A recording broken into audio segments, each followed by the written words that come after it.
So after this brief introduction, let's start with the very first shelf I got, and it's called Hogwarts. Who would have thought that? It used to only contain the German Harry Potter books because that was all I had, but then after a while I added on biographies and companion books, etc, etc, and by now my collection has outgrown the shelf, and I decided to only place the stuff that is in some way related to the Harry Potter books, but not the Harry Potter books themselves on here. So let's start on the left, and what you see there is a cardboard box that I decorated to look like a wall. Right next to that are other books by J.K. Rowling, and it starts with The Casual Vacancy, and then Cuckoo's Calling, The Silkworm, and Career of Evil, which are the 3 books in the Cormoran Strike series. Then we have Harry Potter and the Cursed Child in German and English, and Fantastic Beasts and Where to Find Them, the screenplay, and then the white little book is a little dictionary, English-German dictionary for all the wizarding terms. The next book on the shelf is Harriet History by Melissa Anelli, the German edition, and I have not actually read that yet. I don't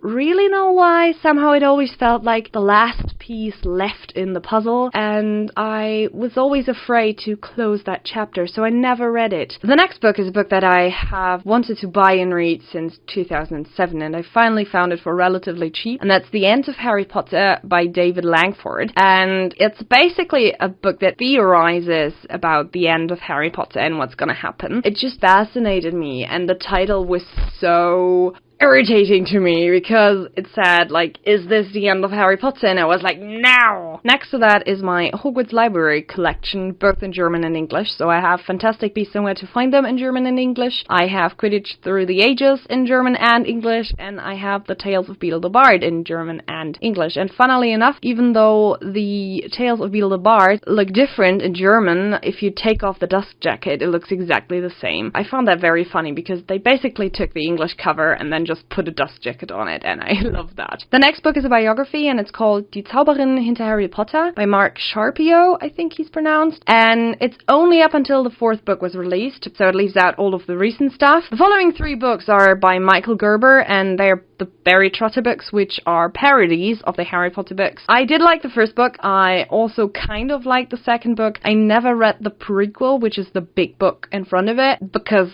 I kind of grew out of it. The blue book next to that is Das Zaubererhandbuch, so like a handbook for wizards, by Ellen Zula Kronsack and Elizabeth Kronsack. It's basically what it says. It's a handbook, so it's basically an encyclopedia. Then we also have the first 3 Harry Potter movies in German on VHS. And the next book is Hilfe für die Hufflepuffs, so Help for Hufflepuffs, which is kind of discriminating. And it's another encyclopedia. It's by Michael Marr, or Michael Marr. Maybe he's German, I don't know. And it's basically, again, the same as the handbook, an encyclopedia explaining all of the terms. And the last 3 things on my shelf are just decorative items. It's a cup that has the Grim on the bottom as tea leaves. Right next to it is my Hermione Funko Pop. I haven't unpacked it yet because I don't know if I should. I've decided to keep my Funko Pops in their packaging just because I can. And the tiny thing in front of the Funko Pop is a stamp, and it basically stamps the Hedwig picture on the front onto a piece of paper. If you put ink with it, I mean, you probably know how that works. And that was given to me by a friend who just happened upon it and was like, you like Harry Potter more than me. Have this. That actually happens a lot to me. Okay, so that was Hogwarts. This is definitely longer than I expected, so I'm going to end this here. I'm not going to go in as much detail with all of the other shelves. For the other shelves, I'll probably just tell you about some of the things, and mostly just name names and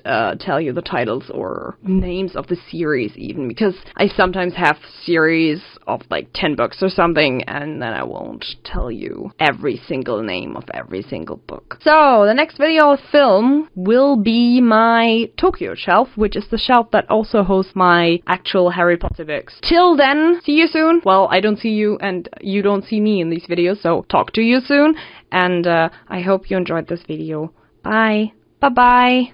Bye.